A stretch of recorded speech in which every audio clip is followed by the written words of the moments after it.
आज की कहानी पटना की है। शायद 24 नवंबर की बात है। एक पटना के मशहूर बल्कि डेंटिस्ट हैं डॉक्टर विश्वजीत चतुर्वेदी, लेकिन ये एक ज़्यादातर रहते हैं गाज़ीपुर में, और इनकी वाइफ रिमझिम चतुर्वेदी, वो भी पढ़ी लिखी ब्यूटिशियन, इसके अलावा और भी कुछ बिजनेस में वो अपना हाथ आजमा रही थी। 45 साल की उम्र। इसके पूरी इलाके में ये रहते थे पटना के। और 24 नवंबर को अचानक रिमझिम गायब हो जाती। रात को जब वो तय वक्त पर घर नहीं पहुंचती, घर वाले परेशान होते हैं। उनके पास 2 मोबाइल था, दोनों मोबाइल पे कॉल किया जाता है, लेकिन वो फ़ोन बंद था। तो बाकी गूगल के और उसके लोकेशन के ज़रिए उनका लोकेशन पता किया कोशिश करते हैं, वो भी नहीं पता चलता।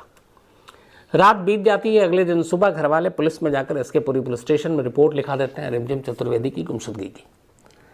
इसी दौरान अगले दिन इधर पुलिस में रिपोर्ट लिखाई जा रही है और उधर वहाँ से कुछ किलोमीटर दूर नौबतपुर इलाके में सुबह करीब 9 बजे एक शख्स को एक खाली जगह पे एक महिला की लाश दिखाई देती है। वो फ़ौरन पुलिस को खबर करता है, पुलिस पहुंचती है, लाश को हॉस्पिटल ले जाती है, क्राइम सीन को पूरा इन्वेस्टिगेट करती है। तो पहली चीज़ ये पता चलती है कि कत्ल गोली लगने की वजह से हुई। चेहरे पे और सर पे गोली मारी गई थी, 2 गोली के निशान थे। अब इधर एक महिला की लाश पटना पुलिस ने पता करना शुरू किया कि कोई ऐसी महिला गायब तो नहीं हुई। और इसी दौरान पता चला कि इसके पूरी पुलिस स्टेशन में एक रिपोर्ट लिखाई गई है, और वो रिपोर्ट में जो पूरा हुलिया और सारी चीज़ें बताई गई हैं वो इस जो लाश मिली उससे काफ़ी कुछ मिलती जुलती है। फिर पुलिस ने डॉक्टर विश्वजीत चतुर्वेदी उनके परिवार को बुलाया कि आप लाश की शिनाख्त करें। वो लोग वहाँ पहुँचते हैं और देखते हैं और पहचान जाते हैं लाश रिमझिम चतुर्वेदी की ही थी। अब एक ब्यूटिशियन का कत्ल, एक डेंटिस्ट, डॉक्टर विश्वजीत असल में एक डेंटिस्ट हैं, और उनकी पत्नी का कत्ल घर से इतनी दूर, मीडिया ने भी खबरें छापी, high profile murder case. Police ने अपना इन्वेस्टिगेशन को आगे बढ़ाया। शुरुआत जो आजकल हो चुका है, जिस तरीके से हमारे सीसीटीवी फुटेज हर जगह पे बहुत मदद करते हैं पुलिस की, ख़ास तौर पर जांच में। तो शुरुआती पूछताछ के बाद पता चला कि रिमझिम उस दिन भी अपने ब्यूटी पार्लर में थी, और वहीं पे दोपहर के करीब 3:20 पर जो सीसीटीवी फुटेज है वो दिखाई दिया कि उनके ब्यूटी पार्लर के बाहर एक स्विफ्ट कार आकर रुकती है। उस कार में से कोई बाहर नहीं निकलता है, इसलिए चेहरा पहचान में नहीं आता है। लेकिन रिमझिम अपने ब्यूटी पार्लर से बाहर निकलती हैं और उस स्विफ्ट कार में बैठ जाती हैं और वहाँ से निकल जाती हैं। उसके बाद उस कार का डायरेक्शन दिखाया गया कि किधर किधर से बाकी रास्तों के सीसीटीवी फुटेज से मैच किया गया, तो पता चला कि वो कार उसी नौबतपुर की तरफ जा रही है जहाँ से आखिर में लाश मिली थी। अब पुलिस ने उस सीसीटीवी फुटेज के ज़रिए उस स्विफ्ट कार के नंबर को देखने की कोशिश की और आखिरकार कामयाबी मिली। स्विफ्ट कार का नंबर पता चल गया। स्विफ्ट कार के नंबर से पता चला कि ये जो नंबर है ये कमल नाम के एक शख्स का है, जो वहाँ पे पैथोलॉजी कंपनी बिहार और झारखंड उसका हेड है। उस नंबर के थ्रू पुलिस कमल तक पहुँचती है। कमल के पास जब पुलिस जाती है और बोलती है कि आप इस तरीके से एक डॉक्टर की पत्नी, उनका कत्ल हुआ और उसकी गाड़ी जो है उनके ब्यूटी पार्लर के बाहर, तो कमल बताता है कि उसमें कौन कौन लोग थे। फिर पता चला कि उसमें एक रोहित नाम का भी शख्स था।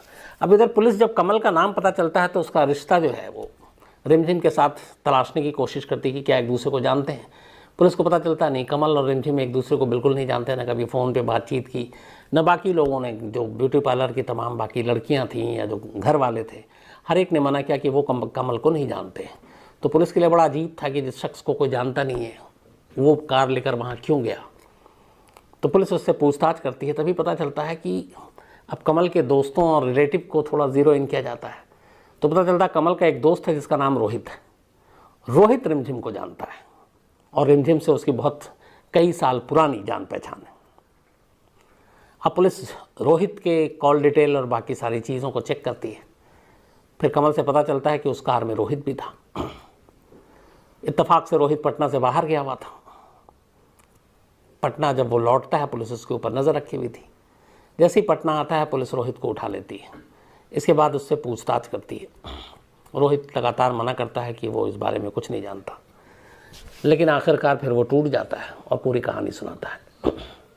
रिमझिम के कत्ल की कहानी एक अजीब कहानी, जिस तरीके से कत्ल किया गया और जिस मकसद से कत्ल किया गया, दोनों अजीब। रोहित पटना के पास मुजफ्फरपुर का रहने वाला,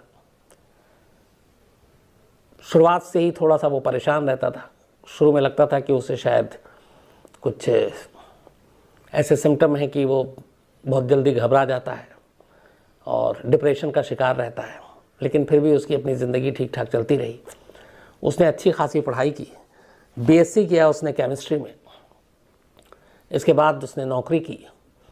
इस दौरान में 2014 में उसकी शादी हो गई, लेकिन फिर भी वो कुछ परेशान सा रहता था। उसे लगता था कि जो जितनी उसने पढ़ाई की है या बाकी चीज़ें हैं, वो सारी चीज़ें का रिटर्न नहीं मिल रहा है, सैलरी भी कम है। हालांकि ज़िंदगी ठीक ठाक चल रही थी, लेकिन वो फिर भी परेशानी में गुजर रहा था। इसी दौरान में उसकी एक दोस्त हुआ करती थी, पूनम, कॉमन फ्रेंड थी। तो वो भी रोहित की इस परेशानी से वाकिफ़ थी कि परेशान रहता है, डिप्रेशन का शिकार रहता है और उसे लगता है कि उसके साथ कुछ ठीक नहीं हो रहा है। उसे ये भी था, किसी ने कह दिया था कि तुम्हारे ऊपर किसी ने झाड़ फूंक कर रखा है। अब एक पढ़ा लिखा ग्रेजुएट केमिस्ट्री में, देखिए कहानी कैसे पलटती है। पूनम उससे कहती है कि तुम एक काम करो, एक मैं जानती हूँ एक डॉक्टर साहब की वाइफ है, उनका नाम है रिमझिम चतुर्वेदी, ब्यूटिशियन है, ब्यूटी पार्लर भी चलाती हैं, लेकिन साथ में वो ऐसी चीज़ों का इलाज करती हैं जिससे आपकी मानसिक परेशानी, आपका डिप्रेशन, ये सारी चीज़ें दूर हो जाएंगी। और वो जादू टोना, ये सब टोटका, ये सारी चीज़ें करती हैं। पूनम के कहने पर रोहित रिमझिम से मिलता है। करीब 2016 की बात है। पूनम उससे मिलाती है, रिमझिम उससे बताती है कि तुम्हारी ये प्रॉब्लम है। शुरू में उसे 2 कड़े देती है, कहता है ये तुम पहनो चांदी के। वो पहनता है।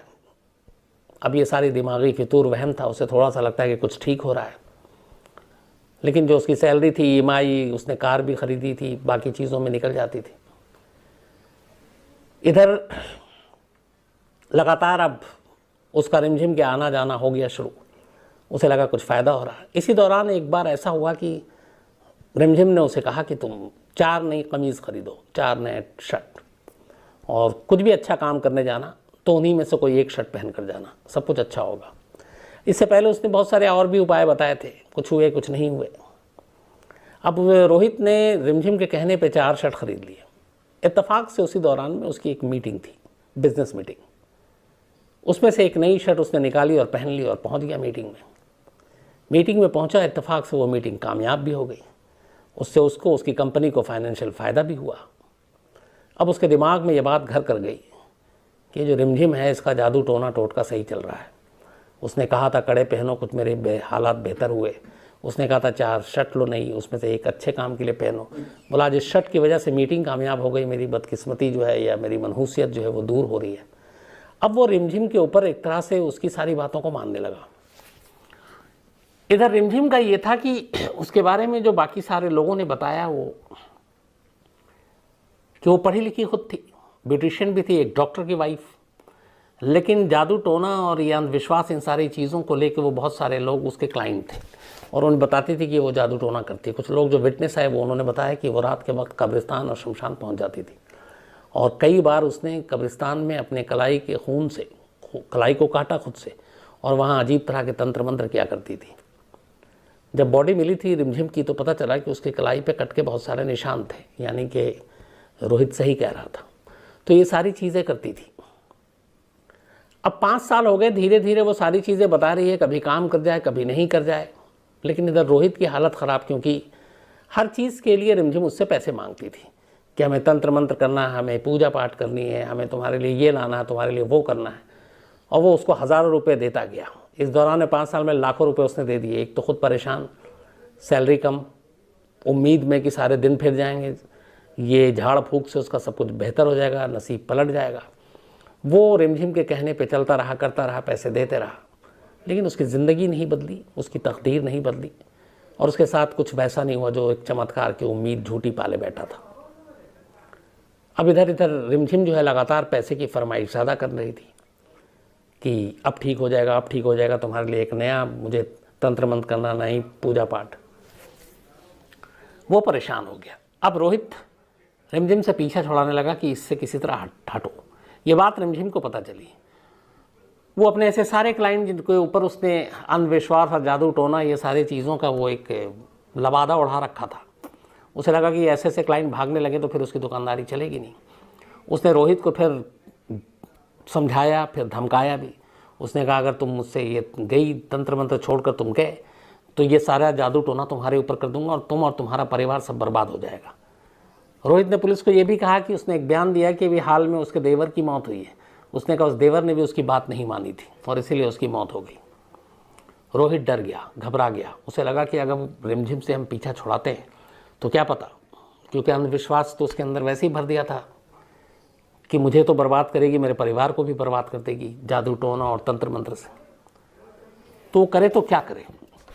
उसे लगा पीछा छुड़ाने का एक ही तरीका है और वो है रिमझिम को रास्ते से हटा दो। इसी के बाद उसने ये बात अपने दोस्त से की, एक कमल जो पैथोलॉजी कंपनी में बिहार एंड झारखंड का हेड था और उसने भी बीएससी की है। एक उसका और दोस्त सूरज जो इलेक्ट्रॉनिक्स एंड कम्युनिकेशन में एमएससी है और एमबीए भी कर चुका है और कमल की कंपनी में ही काम करता है। तो ये तीनों ग्रेजुएट, वो भी बीएससी एमएससी। उसने अपने इन दोस्तों से बताया तो उन दोस्तों ने कहा कि हम तो नहीं, लेकिन एक मेरा दोस्त और है, वो हम एक शूटर को जानता है। तो उसने कहा अच्छा उससे बात करो। तो अब 2 शूटर का इंतज़ाम किया। उन लोगों ने कहा कि ये शूटर है, ये काम कर देगा। बट शूटर ने 4 लाख रुपए मांग दिए। उसने कहा कि कत्ल करने के लिए 4 लाख लेंगे। अब पैसे से वैसे ही कमज़ोर, फाइनेंशियल प्रॉब्लम थी रोहित को। अब उसने कहा 4 लाख कहाँ से लाऊं। उसके दिमाग में फिर एक आइडिया आया। उसने कहा कि क्यों नहीं ये 4 लाख रुपए इसी रिमझिम से मांगते हैं, वैसे भी वो मर जाएगी, लौटाना तो पड़ेगा नहीं। वो उसके पास गया। उसने कहा कि उसे कुछ ज़रूरी काम है, कुछ बिजनेस में पैसे लगाने हैं, मुझे 4 लाख रुपए चाहिए, तो मुझे ब्याज पे दे दो, इंटरेस्ट पे। रिमझिम बहुत सारे लोगों को ब्याज पे पैसे देती थी, ये बात रोहित को मालूम थी। रिमझिम तैयार हो गई। 15% इंटरेस्ट पे, यानी कि 15% ब्याज पर रिमझिम ने 4 लाख रुपए रोहित को दे दिए, इस बात से बेखबर कि जो पैसे दे रही है उधार, ये उसी की सुपारी के लिए है, यानी उसी के कत्ल के लिए। उस 4 लाख में से 2 लाख रुपए पहले एडवांस दे दिया जाता है। अब इसके बाद प्लानिंग होती है कैसे कत्ल करना है। कत्ल से पहले रोहित रिमझिम को एक कहानी सुनाता है।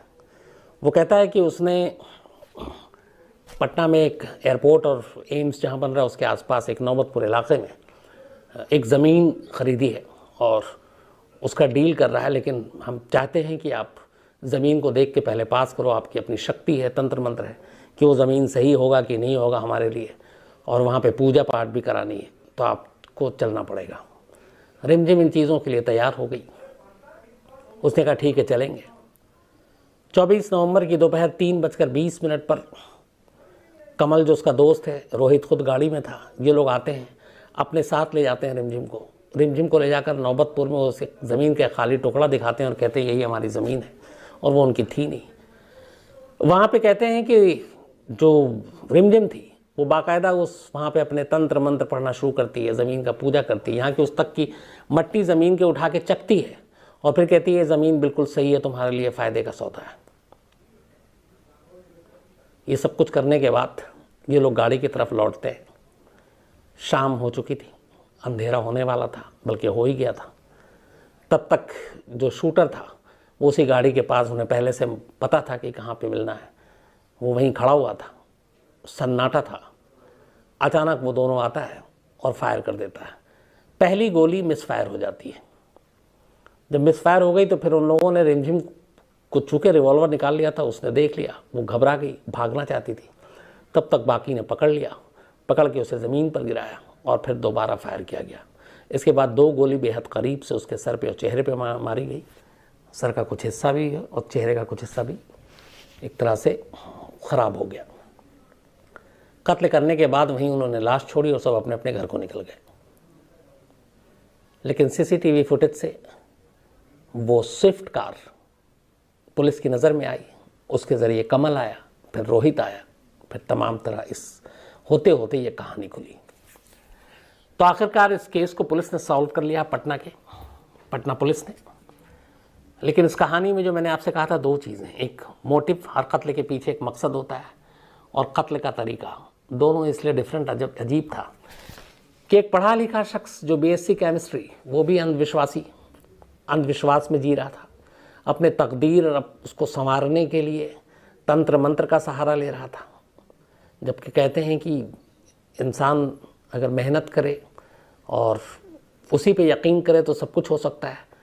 इन सारी चीज़ों का आमतौर पे वो लोग सहारा लेते हैं जो खुद कमज़ोर होते हैं, उन्हें लगता है कि बैठे बैठाए बस ऊपर वाला या कोई चमत्कार करके हमें दे दे, ऐसा होता नहीं है। तो एक बीएससी अंधविश्वासी, दूसरी तरफ एक डॉक्टर की बीवी पढ़ी लिखी, और वो लोगों को अंधविश्वासी बना रही है जादू टोना और तंत्र मंत्र के नाम पर, और इस वजह से ये कत्ल हुआ। दूसरा, शायद ये बड़े कम ऐसे मामले आए होंगे कि जिसका कत्ल होना है, उसके कत्ल के लिए किसी को सुपारी देनी है, और सुपारी किलर को जो पैसे देने हैं वो जिसका कत्ल होना है उसी से उधार लेकर देना है। तो ये भी एक अजीब कहानी थी इसमें। तो ये थी कहानी पटना की रिमझिम चतुर्वेदी हत्याकांड की, और ये सारे लोग अभी जेल में हैं, पुलिस की कस्टडी में हैं। सैटरडे को ही एक प्रेस कॉन्फ्रेंस करके इसका खुलासा भी किया गया था। आज इतना ही कहानी में। अब आपसे मुलाकात होगी कल रात 9 बजे किसी नई कहानी के साथ। तब तक अपना ख्याल रखिएगा। Thank you very much.